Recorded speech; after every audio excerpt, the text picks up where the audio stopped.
Hey, how you doing? On our play for this week, Xbox plans on releasing its own handheld this fall. Will it play GTA 6? Hmm. Kojima dropped a huge Death Stranding 2 trailer with a Metal Gear tease at the end. Hmm. And do you want to chat with Aloy? Someone in Sony thinks it might be a fun idea. All this and more on season 10 or season 9, episode 10 on Press X Start Gamers Digest.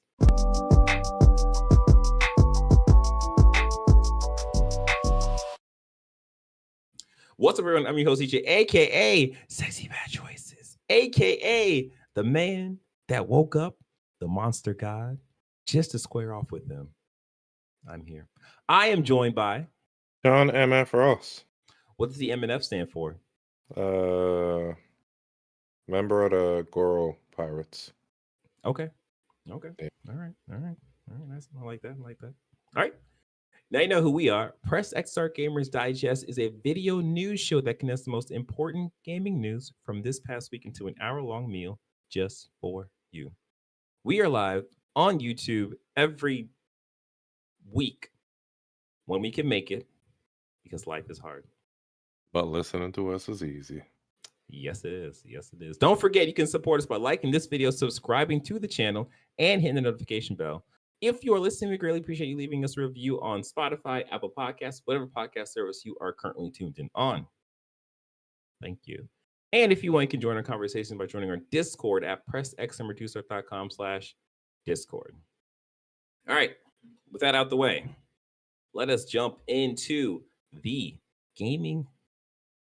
I am hearing myself like hardcore for some reason. I don't know why, but I'm gonna keep on it. Okay. Well, let's not even do that. Okay. Yes, let's jump into the gaming news with number 1. Xbox's new hardware plans begin with a gaming handheld set for later this year. With full next-gen console targeting 2027. This comes to us from Windows Central by way of Jez Gordon. So, Microsoft is working with a PC gaming OEM, think Asus, Lenovo, MSI, Razer, etc., on an Xbox branded gaming handheld, surprisingly slated for later in 2025 if plans are met. Codename Keenan. Keenan, where's Kel? This gaming handheld will look unmistakably Xbox, we're told, complete with an official Xbox guide button and Xbox design sensibility and Xbox guide sensibilities. Given that this is a partner device similar to Lenovo's Steam OS partnership with Valve, I expect this handheld to be more PC oriented. Keenan is almost definitely running full Windows, which is interesting. Putting the Microsoft Xbox is Store. already doing it, ain't it? Just Yeah, modified. but I've been told that like the mobile version of Windows is not great. So I kind of wonder how that's going to work. But we'll see.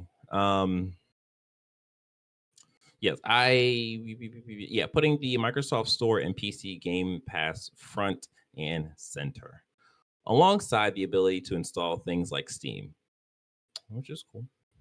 This device will likely serve, at least in part, as a research experiment for Microsoft. I expect the handheld will test new Windows 11 device-to-wear capabilities while reducing third-party OEM bloatware that are typically of devices like the Lenovo Legion Go and Asus ROG Ally. I expect Microsoft will leverage widgets on the Xbox Game Bar on PC for controlling things like TDP, don't know what that is, fan speed, while hopefully having a more streamlined OS experience for controller use. Controller use is okay, interesting. Of course, existing PC gaming OEMs will benefit from these efforts as well, but the research will also help with Microsoft's further out plans.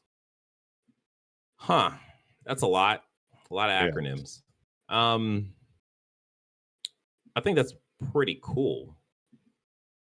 I mean, we kind of talked about this a bit. We speculated there was rumors that it went as far as Phil Spencer saying that he wants Xbox to produce a handheld. So it looks like this is the thing that's happening. This also fits in with the other rumor of wanting Xbox to be friendly to other platforms, i.e., Steam, maybe PlayStation if Sony will play ball with them. I doubt that. I really doubt that. But yeah, this looks like the next steps to that, where they're just kind of making. I mean, they could probably sue to get. I mean, if there was right. any administration to try to sue to get Xbox on PlayStation, it'd be now. Yeah, no, you're not wrong. You're not wrong. Tariffs. Yes. Until you allow the Xbox media bar on PlayStation. 100% tariffs. We're gonna have billions of dollars from playing. Oh my goodness. Yeah, so like I think this is cool. It's one of those things where it's like we know there's a market for the handheld devices that's going to be out there.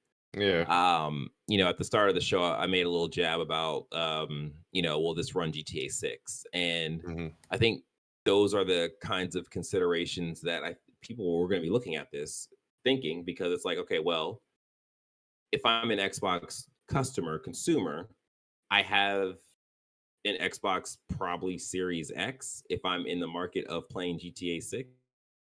Yeah.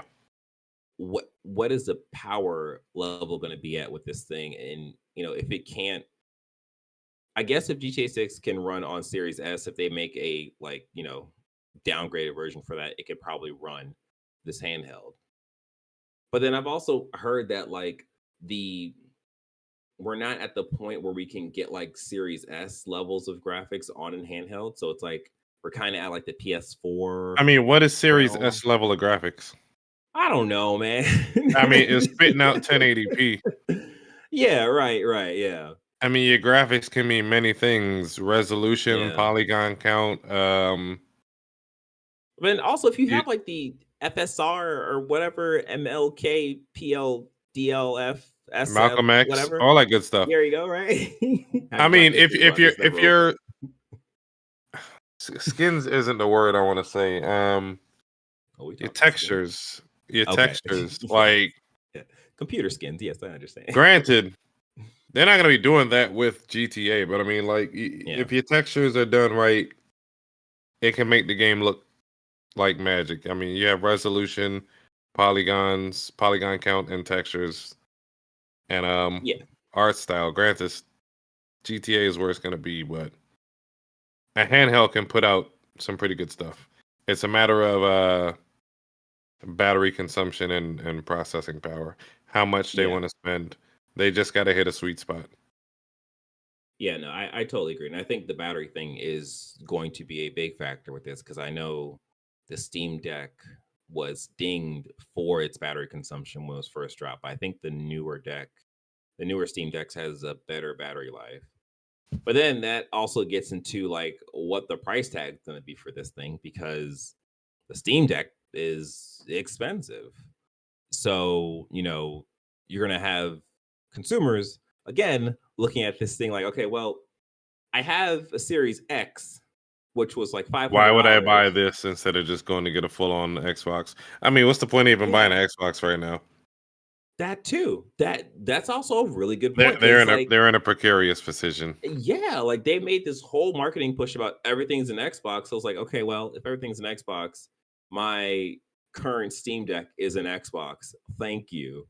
I don't need this portable. And then at that time, it's like, okay, well, the Xbox portable is going to be probably more expensive than the Steam Deck just because of prices and discounts and stuff. And so, I mean, the market is there. If there's a market for the PS Portal, and however much the Switch 2 is going to be, there's a market for, I'm gonna call them dad machines. Yes, yeah, you're totally right. But that is a thing of like, now looking back at the PlayStation Portal, because I actually didn't even think about it, but looking back at the Portal, that there's just a beauty to the fact that that was just $200 and that was a thing that just streamed from your PlayStation. And it's just like they just slowly upgraded the functionality of that console to give it more value at that 200 price point. It's just like, oh, that was actually a really like ingenious way of putting out a portable like that. Where in this case, it's like we don't really know all the information on this, so it is possible that this is just a handheld that can just do xCloud. It doesn't have a hard drive. It's gonna have to do something like that, because at that Yeah, point, what's the point of even buying an Xbox like home console? That right, was the issue exactly. that Sony ran into. We can't give it full functionality for $200. Exactly. So if they do go that route, I think that would probably be the smartest thing to do, and that would probably get them under a Steam Deck price point, which I would think that would be the smart move. But hey, I don't know. I'm not in these Sony meetings. took the brunt of the ridicule for making a streaming only device, because surely that's what Xbox is going to come out with for Yep. between $200 to $300. Mark my words. Anything Okay. higher than that, why would I be buying this? That's true. That's true. And then the second part of this whole news story is that Xbox is just kind of confirming, putting the flag down that the next generation of the Xbox Mm-hmm. consoles will come out in 2027. Jumping the gun. Yeah. They're trying to pull a Xbox 360 PS3 situation again. Jumping the gun. Right. So, and there was a rumor that the next gen console was supposed to come out in 2026, but Mm-hmm. it seems that that rumor might have been conflated with the handheld. So now we have actual, concrete thing of, okay, the handhelds come out this year, and then in 2 years we're gonna get the next Xbox. Um, with them saying this now is thing of, is PlayStation going to stick to their whole 2028 plan, which was also a rumor, I believe. This also, all this being rumors, it is a thing of they can just kind of move things wherever they want and kind of go off of vibes essentially. So we don't really know, but this is where we are right now, and this is what we're speculating on. So welcome. We have cookies. We don't have cookies. You have cookies. Go make cookies so you can have cookies. So yeah, that's that. You got anything else on this that you want to add to this? No? Okay. Nay, I say. Number 2. I'm actually going to pull up the video because I thought I could have this play.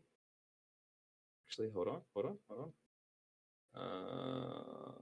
Let me go ahead and just do some quick little thingamabobs here. I'm gonna copy that. I'm gonna put this. I'm gonna put this over here. Do that. I'm gonna paste that here. I'm gonna do that.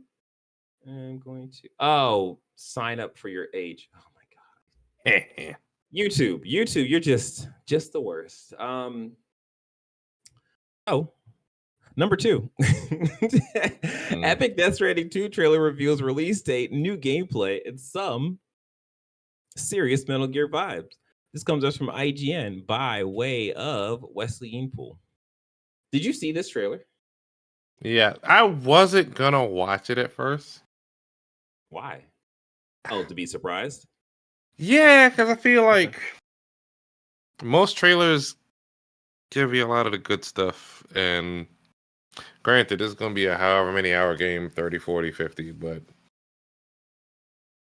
if something is announced and I know I'm going to get into it, I don't need to watch the trailer. I try not to. And I hate that it is our job. I mean, we're not getting paid for this, but Oh, look at that. We do this for the love of the game. But we should watch these to be able to, talk about them. But I hate being spoiled. Yeah. I actually got the video working because of a IG video of how You're old to enough now. essentially get around like ads and stuff on YouTube. So You're stealing. I'm awesome. So yeah, I sat and watched this whole thing like I did the first Death Stranding. And yeah, and I think this trailer is so impressive. The Kojima with the Decima engine is doing things. I was looking at that shit like, the game got better looking? Good God. Like, it is insane. I don't understand how, again, it's going to be a thing of, yeah, you can play this on PlayStation 5, but it's going to look like the trailer looked on PlayStation 5 Pro. So get it for the Pro. Like, they're going to use that to sell. They're going to use this game to sell those boxes, obviously. So yeah, I'm gonna just read off the IGN stuff real quick, and then we can really just talk about this. So yeah, Death Stranding 2 launches June 26, 2025, exclusively on PlayStation 5. However, those who buy the digital deluxe edition or the collector's edition get 2 days of early access from June 24. The 10-minute long video below, or actually above us, includes various cinematics, gameplay clips, and perhaps most notably, a close look at a character who many are already saying looks a lot like Snake from Kojima's world-famous Metal Gear franchise. Okay, so that's a high level of this trailer. We're getting, it's really tough to say that like we're getting backstory or like it. Kojima has a interesting way of storytelling where you don't know, especially with Death Stranding, you don't know when this stuff happened and the order of things that are happening, because I believe that was the way he had did the first set of trailers for Death Stranding, where it's just like things were just happening and we were just getting shown a lot of stuff but not knowing when things were happening in whatever order. So you got to look at this trailer and just kind of take it for what it is, and it's really beautiful.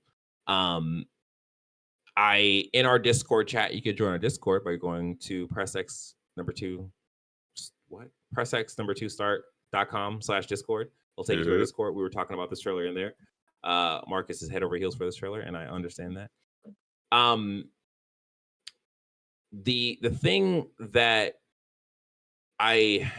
my only pushback with this trailer was that, the traversal parts, the scenery, all that stuff looked great.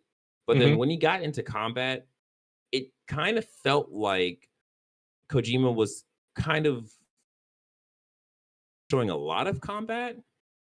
So the combat really like 5 to 6 seconds long, which is not very long for like actual combat stuff to see like what you're gonna be doing. So it's one of those things where for me, I'm like, I didn't play Death Stranding 1. I watched like 4 hours of the cutscenes.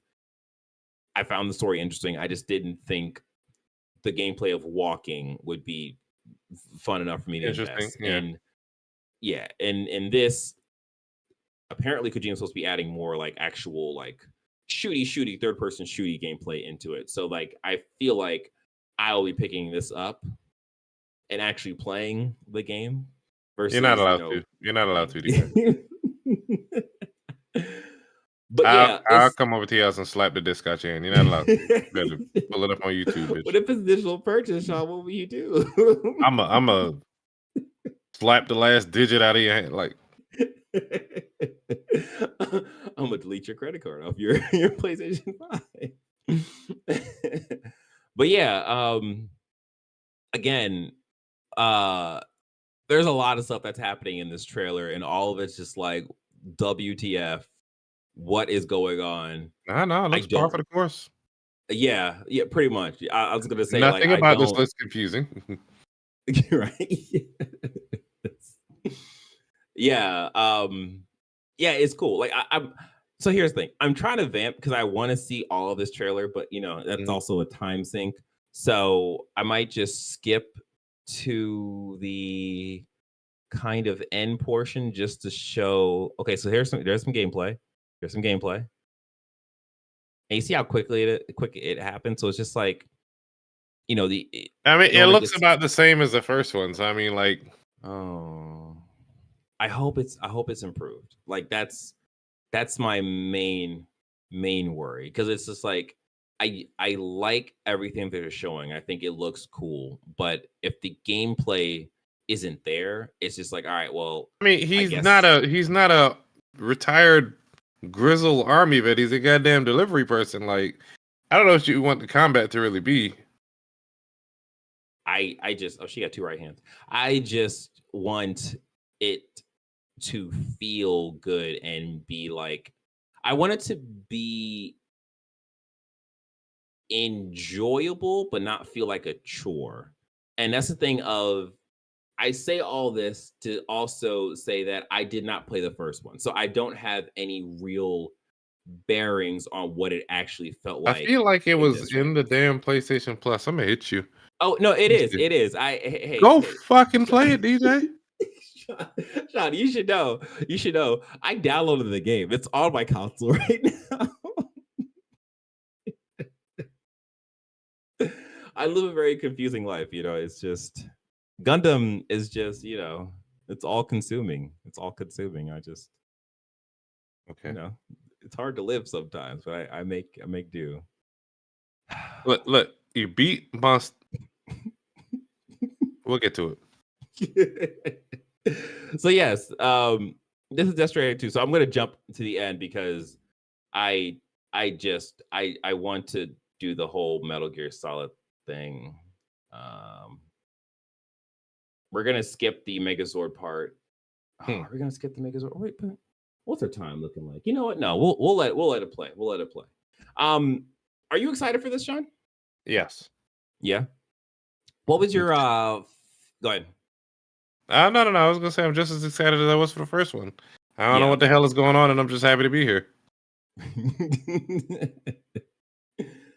So, like, is there anything that you want them, or I guess Kojima Productions, you want them to improve on from the first one going into this one? Look at these angel-looking things. What in the world is happening? I can't speak on it. I'm sure there are things that could be improved, but I mean, yeah, I feel like he executed his vision. Yeah. And what in the world?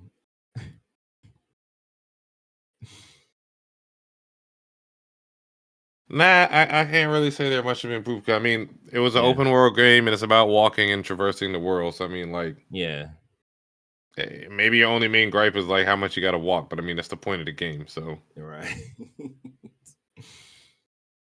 And then nah, this got no all people notes. excited. Yeah. Okay. I'm just curious to see where he steers the ship. Yeah. I feel like, as long as he doesn't call this character Solid Snake or some kind of Metal Gear thing, Kojima can't, or not Kojima, Konami can't like sue him for it, because it's like you can make a character look like a character, but not exactly be that character and be fine. Yeah. His bandana guy. Yeah, exactly. Gucci. Yep, June 26th. And then we have this section, which is also interesting, of Norman. No, what? Talking Sam? about American gun culture. Yeah. Yeah, and he jumps, and then this thing, like, there's so much stuff that's happening in this trailer that I'm just like, all right, this is all very interesting. Yeah. He about to square up with the other angel. Squabble up. Crazy. All right. Well, that was not Metal Gear Solid. Jesus, that was Death Stranding 2 on the beach. Metal Death Stranding gear. Oh yes, and then pre-orders start March 17th, which next week.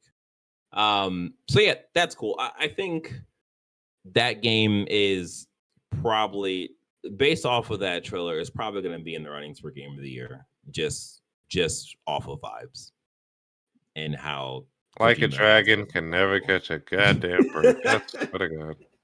Hey, they're making money, At the end of the day, they're making money, and they're making their consumer base happy. Mm-hmm.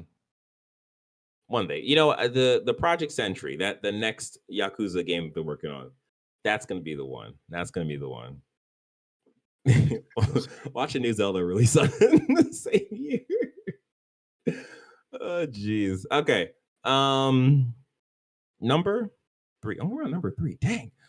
Sony is experimenting with AI-powered PlayStation characters. This comes to us from The Verge. Oh, this will be quick. By way of Tom Warren. So there was a video that leaked from internal at PlayStation. The video it was posted on YouTube and as such has been taken down. But in that video is narrated by Sharon R, because I'm going to fail on that last name tremendously.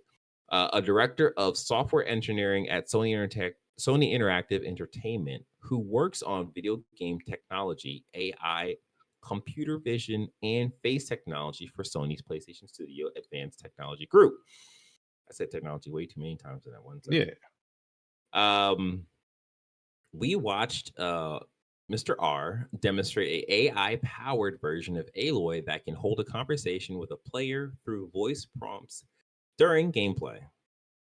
Aloy could be seen responding to queries with an AI-powered synthesized voice and facial movements, both in a demo setting and within the full Horizon Forbidden West game. Mr. R makes it clear that this is just a prototype that has been developed alongside Guerrilla Games to demonstrate the technology internally at Sony. Okay, why? You can make Aloy your waifu and turn her racist. I don't know. Aloy, can you beat this game for me, please? Thank you. I'll sit here and watch. Like, what? Why? I don't. Come on, player. Let's go kill these N-word dinosaurs. Like, I don't know. Aloy, did you just assume the race of these dinosaurs? Yeah, so it's one of those things where it's like, it's unfortunate that something like this leaked, because this is just going to start the shitstorm of what is PlayStation doing? They're not releasing any first-party games. They're working on stuff like this. This is crazy. This is a waste of their money. Oh my gosh, this is just a mess.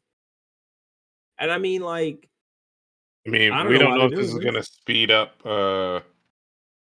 game development. You'll never know what's going on in the back end. I mean, it is what it is. And I will say that just how I was calling the bullshit from Microsoft when they had the AI stuff that could like replicate gameplay, like this will for sure, if this works well, this will remove voice actors and possibly game developers. If the did we do that story already? Yeah, we did it last podcast. Okay, about Apex Legends. Okay. Oh no, it wasn't Apex Legends. It was Microsoft. Was there another Apex Legend? Was an Apex Legend thing? Oh, I know what you're talking about. So in France, I think all the Apex Legends voice actors quit because EA or what the hell is the name of the developer? I can't think right now. Respawn was trying to get the voice actors to train AI models to replace them. Train your replacement. So all of them, boy, they sure know how to strike over in France. They know how to revolt. I'll say that. They're like, we can read, right? Like, what are you talking about? 10 out of 10, no notes. We need to just saying. That's crazy. Yeah, so this is a thing of like, I don't oh my gosh, the AI stuff and used in this way is just so annoying. It's just terrible. So yeah, I normally I'd be like, okay, well, we'll see what happens, but we probably won't see what happens with this. And yeah, I'm pretty sure if this comes to market, people are going to be upset and they probably would want to avoid that. So yeah, before we jump into number 4, hey, you having a good time? Cool. Do us a favor, like this video, subscribe to the channel, and hit the notification bell. Thank you. If you're listening, please leave us a review on whatever podcast service you're using. We appreciate that too. Go ahead. Do it now. Go ahead. Thank you. Appreciate it. All right. Number 4. Sony will give the PS5 Pro crisper graphics by backporting FSR4. This comes to us from The Verge. Hmm. By way of Sean Holster. You're welcome. No, Holiester. Yeah, Holiester. Anyways, so this is a quote from Mark Cerny. Our target is to have something very similar to FSR 4 upscaler available on PS5 Pro for 2026 titles as the next evolution of PSSR or PISR. Many new PS5 Pro games already use an AI upscaler called PlayStation Spectral Super Resolution or PISR on either on their AMD based chips. PISR can turn 720p images into 4K ones on the fly while adding extra particle effects. And we've been relatively impressed by its quality compared to, say, FSR 3. But Sony and AMD's relationship didn't stop there. It turns out that the neural network that underpins AMD's new FSR 4 upscaler was part of a collaboration with Sony too, and now plans to backport some of its work on the flagship PlayStation. Interesting. In December, Sony and AMD announced a multi-year collaboration project called Project Amethyst. Oh, that I remember that. One that we're now learning actually began in 2023, and Sony tells Digital Foundry that FSR4 was the first fruit of those labors. The neural network and training recipe in FSR's 4's upscaler are the first results of the Amethyst collaboration, calling it a more advanced approach that can exceed the crispiness of PSSR. Okay, that's cool. Sure, man. Oh man. Cool, I guess. Yeah, I appreciate these like techie articles sometimes, but like sometimes, it's not for us. It's for people who actually care about stuff like that. Yeah. For the armchair quarterbacks to argue in forums. Right. Half the people reading this teraflops don't even have good enough TVs to take advantage of this. Yeah. So, or they're not sitting close enough to the TV to actually see the difference, or they're not wearing their glasses to see the difference. Yeah, a bunch of stuff. Yeah. But it's cool. It's cool. Yeah, more power to the PS5 Pro and players like Sean who has a PS5 Pro. Yeah. Yeah. So yeah, I don't got too much to say on that other than those things that I just said. Number 5, Titanfall developer Respawn has canceled unannounced multiplayer FPS game. This comes to us from the Game Post. So essentially what this is, or what this was a Star Wars game, a Star Wars first-person shooter that was being developed and canceled January 2024. So at the start of last year. Mm-hmm. And that team, instead of just completely canceling the project, they tried to craft that FPS into another FPS. And that is the game that got canceled. People have been worried that this game that got canceled was whatever Titanfall project that EA could be working on. But no, some people were worried that this was going. Some people got this confused with Star Wars Jedi Survival 3 or what? The Star Wars game that people enjoy. That they thought it was a third one that's being canceled, but it's not. That game is still in full production and it will come out when it comes out and people will be happy with it. But yeah, this was just another game that got canceled and it's unfortunate. I do want to read from the actual article itself. Where is it? It's right here. I did not change the order of my tabs. Fun stuff. Okay, so the actual information comes from Emily Evans, a former executive. Oh wait, this was brought to us by Abdullah Jawad. I'm Mm. gonna hopefully hope that I got that hopefully right. Okay, this information comes from Emily Evans, a former executive assistant slash production coordinator at Respawn, who shared the news on LinkedIn. Evans revealed that she had been working on the project for the past year, only to see it get shut down. While the project was never officially announced, Respawn had been hiring for an incubation team for the past few years, specifically looking for developers with experience in multiplayer shooters. Many believe it was tied to a brand new IP. So yeah, um, sucks. Yeah, it's one of those things where it's just like everybody wants a Titanfall, Yeah, and but nobody personally, wants to pay for it. yeah, I feel like it's that for sure, but then also when EA listened to their diehard audience and put Mm. out what Mirror's Edge 2, that was like a People flop. didn't buy it. Yeah, Yeah. So it's a thing of they are probably, they can't make games to let them sit there for you to buy them when they're on sale. exactly. Yeah, so, that sucks, but the hope is these people will not, well, I guess no, I guess she got laid off, so that sucks. Hmm. Yeah, that sucks. Yeah, I got nothing to say for that. Number 6, Marvel 1943 Rise of Hydra game gets major release update. This comes to us from the direct by way of uh Klein Felt. Yep. Interesting.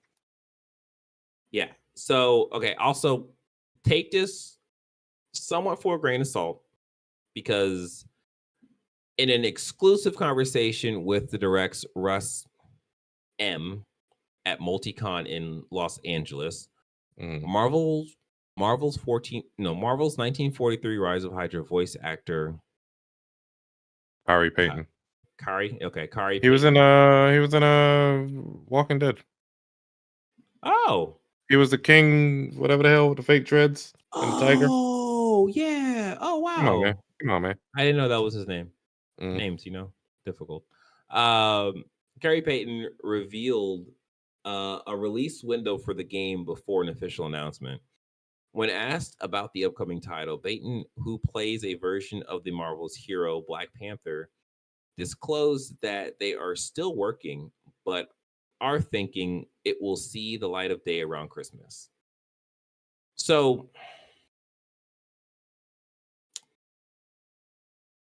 end quote. So here's the thing about this, right? Hmm. See the light of day around Christmas. That doesn't mean it's a release date. That could just be we'll see actual more information on this game at the end of this year or at the Game Awards. Yeah. So it's like grain of salt, guys. I'm not positive that this game is coming out this year. Um, yeah, well, we'll see. There's a bunch of other quotes here, but that's kind of the main thing I wanted to pull up. Yeah, so for sure we'll see what happens there. Number 7, Neil Druckmann says, "Don't bet on it." Or sorry, don't bet on there being a The Last of Us 3 Part 3. No, The Last of Us Part 3. This comes They're to gonna us push from that. IGN by way of wait a minute, by way of where is the title? Rebecca Valentine. Okay. So speaking to Variety, Druckmann gave a lengthy interview today, well, whatever that was, largely centered around the Last of Us TV series. However, at the end, the outlet asked him about the prospect of The Last of Us Part 3. Druckmann responded with quite the shutdown. "I was waiting for this question," he said, sighing.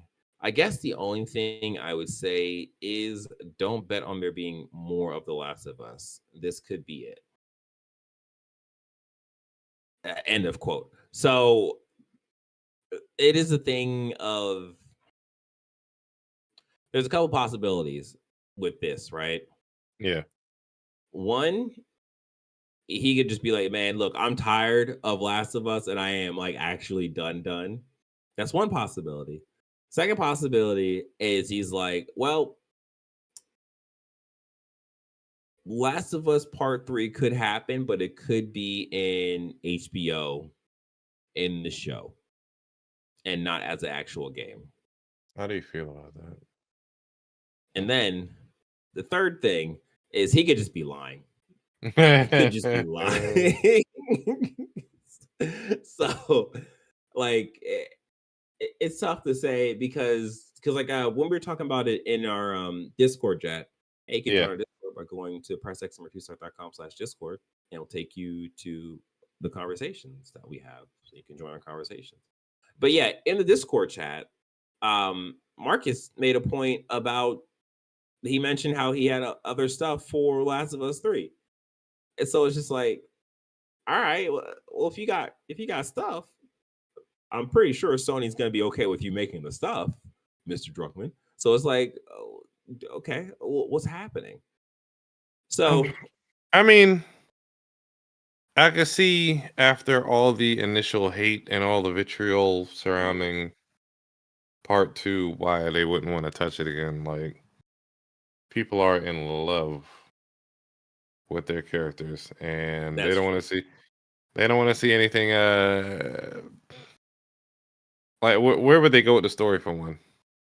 Yeah, I mean, I think, to me, I feel like your question just now for me would be the reason why I don't really see why we'd want to do a Last of Us Part 3, because it would probably just be doing the same cycle as like Joel, but it would be Ellie. Mm-hmm. And it's like, I mean, you could do a thing where she's trying to find Dina, but it's just like, no, I don't know. I feel like that story is stronger if they leave it where it is. But again, yeah, they would need to find a whole new angle, because the first one was how far would you go for love? The next one was how far would you go for revenge? I don't know where they would go from now. But I mean, hey, we don't get paid for this shit, so you're right. If it comes out, it comes out. Yeah. I mean, like, and then there I think there was a conversation of they could focus on Levy and Abby, but I don't think people would want that. I just don't think that'd probably be the last thing that they would want to do, to be honest. Yeah.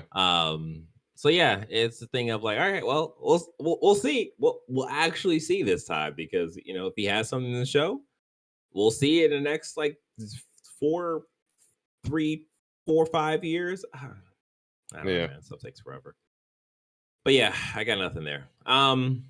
So that's it for the bigger stuff. Now let's jump into the quick hits.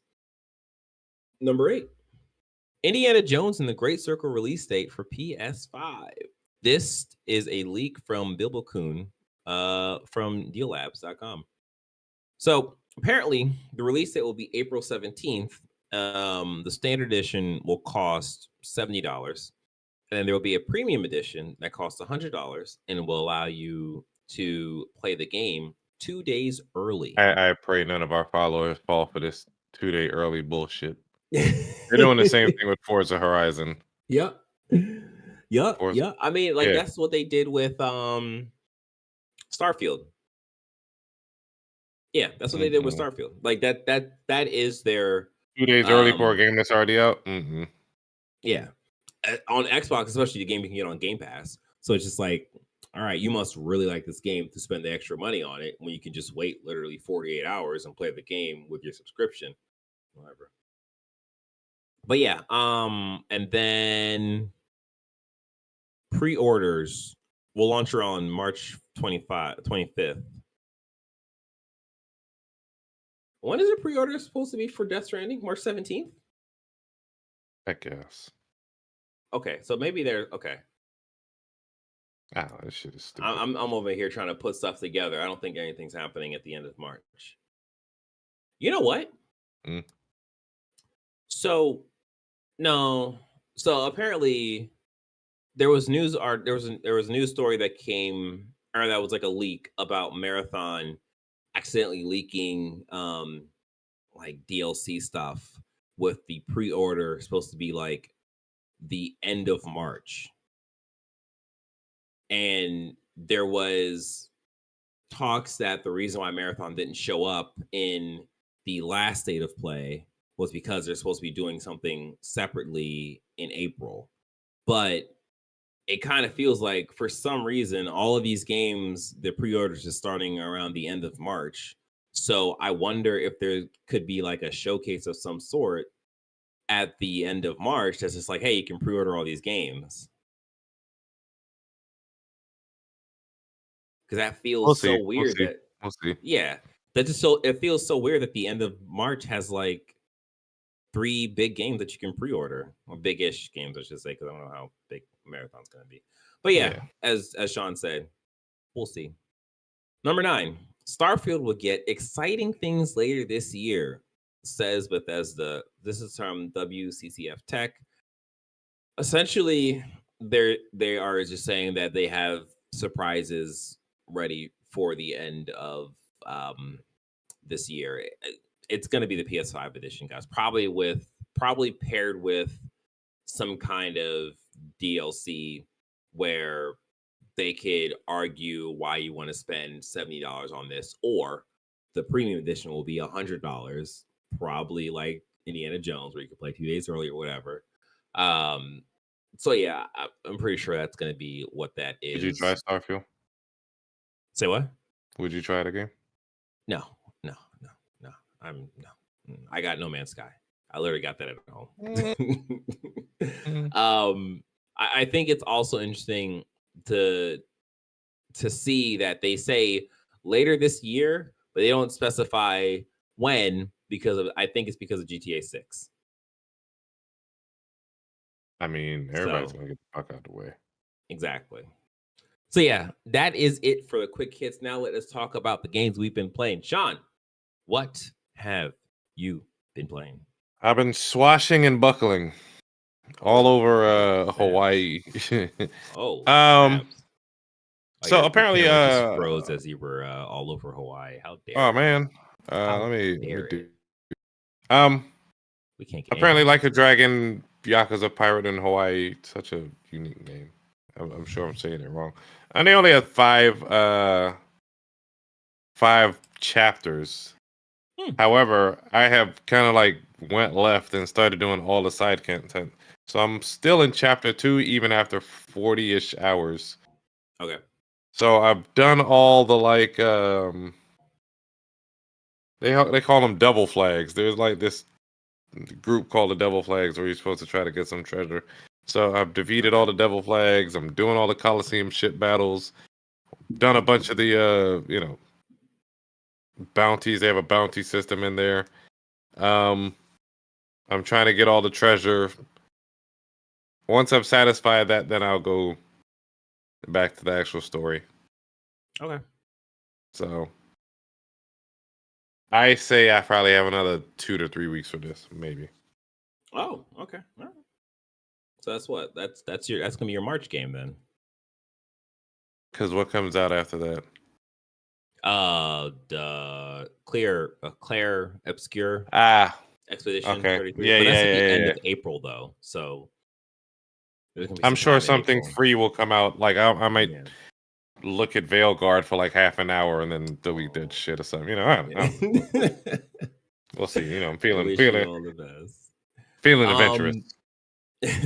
So I actually kind of forgot this, but we both played a game, but not together. We were kind of split. I'm a jackass. You're right. I have been playing Split Fiction with our friend of the show, Savion. We are in chapter 3, I want to say. Split Fiction is not as casual as It Takes Two. This has a little bit more of a learning curve, a little bit more difficult. But I am enjoying it. It feels streamlined. And if you've been playing games and watching media for a long time, you can see that they've been taking inspiration and references and nods to other intellectual properties. Yep. Yeah, for sure. So yeah, I've also been playing Split Fiction. I am nowhere near as far as Sean and Sabian is in the game. I've been playing with my wife, and I think we done with chapter 1. I think we're in chapter 2 right now. Yeah. Yeah, this game is a collection of good game ideas, and for me, for at least from where I am right now in the story, it definitely feels like what's the name? The developer? I don't remember his name. It Yeah. seems like that team did the Astro approach where, hey, what's all these ideas that we have to make like, cool game ideas? They put it on a whiteboard and they're like, all right, what's a story that we can create to like mesh everything together? And I feel like the story, the characters, the conversation they have is, I guess, in a way additive to the game, to the actual like things you're doing in the game versus the stuff you're doing in the game being additive to the story. I say all that to say it's like I feel like I'm probably going to like, years and years ahead of time where I'm thinking back about this game. I'm probably going to remember more so the things that I did in this game versus the characters that I played as in the game and like the story that happens in the game. Yeah. I do hear that the ending is supposed to be really really cool. Hmm. So maybe by the time I get there, like that will change my Yeah, opinion. they have a lot of satisfying set pieces. I mean, I can Yeah, see. I'm curious to see what they do.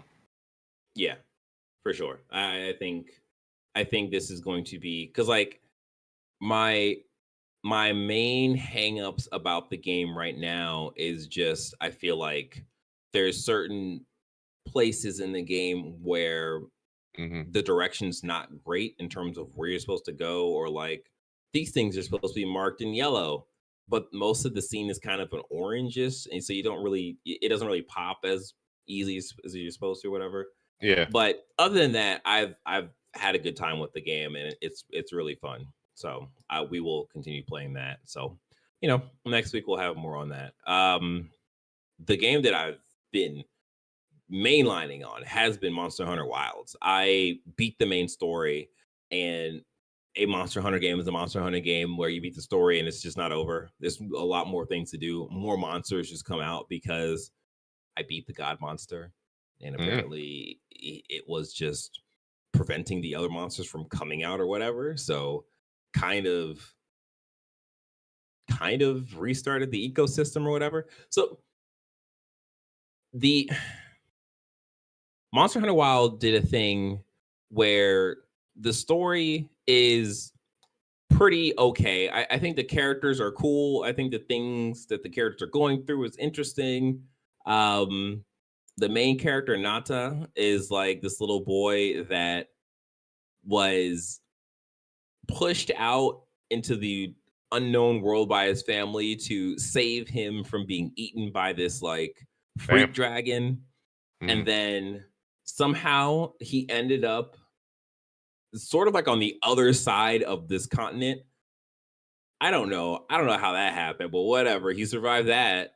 And you kind of take him around the continent, around these different like areas to figure out where he came from, to try to get him back to his people. And like that whole story is really cool. But there is this underlying thing of you are a monster hunter and you are essentially a like wildlife. What else people call like in the like parks? Park ranger? I don't know. Park, Shit. yeah, you're basically a park ranger with a weapon, and you have this person with you that will be like, okay, you can go put that monster down. And it's just like, all right, bet I'm gonna kill that thing.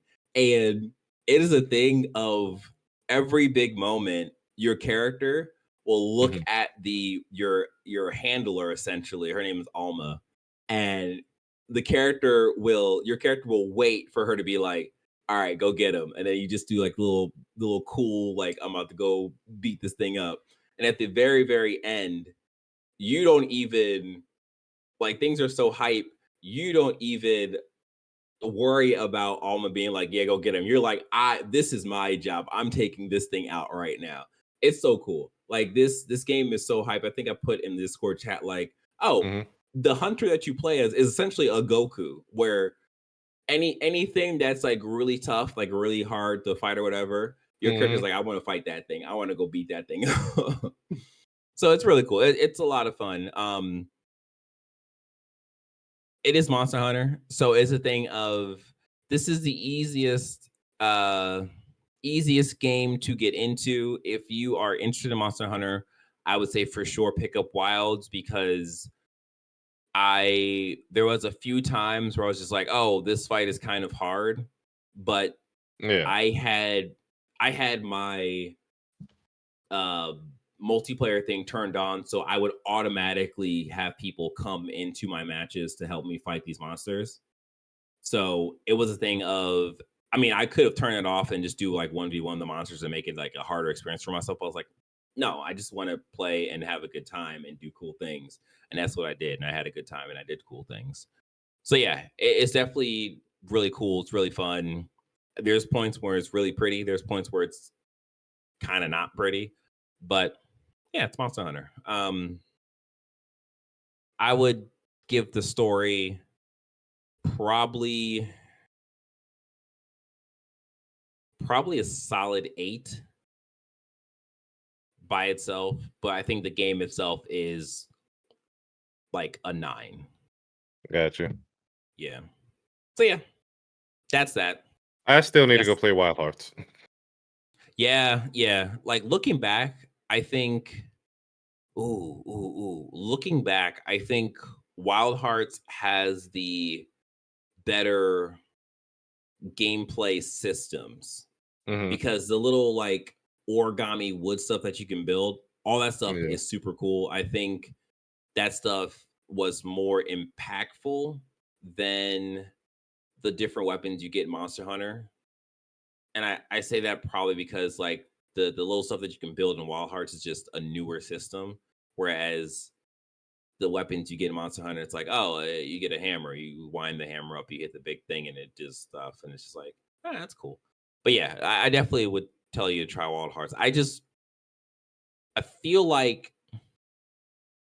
that game might be difficult now because I'm not sure about the multiplayer scene. Yeah, but I mean, let's think of multiplayer.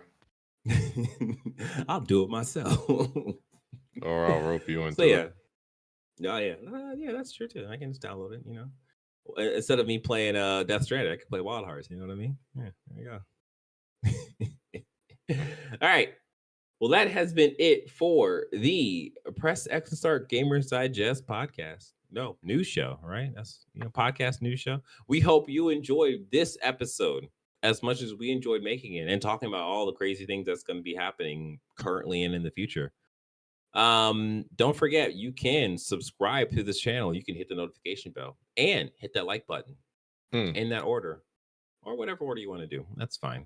We're accepting. You can leave us a review on whatever podcast service you're currently tuned in on. Would appreciate that too. Really would appreciate that. And then you can join our Discord at pressxandretweetstart.com/Discord. Until next time, we'll talk more about Split Fiction. Maybe we'll talk more about Monster Hunter Wilds, and maybe we'll have more leaks from AI Kratos or something that Sony's also working on. I don't know. We'll see. But until then, you take care, be safe, you keep playing games, and keep your mental health good. Yeah.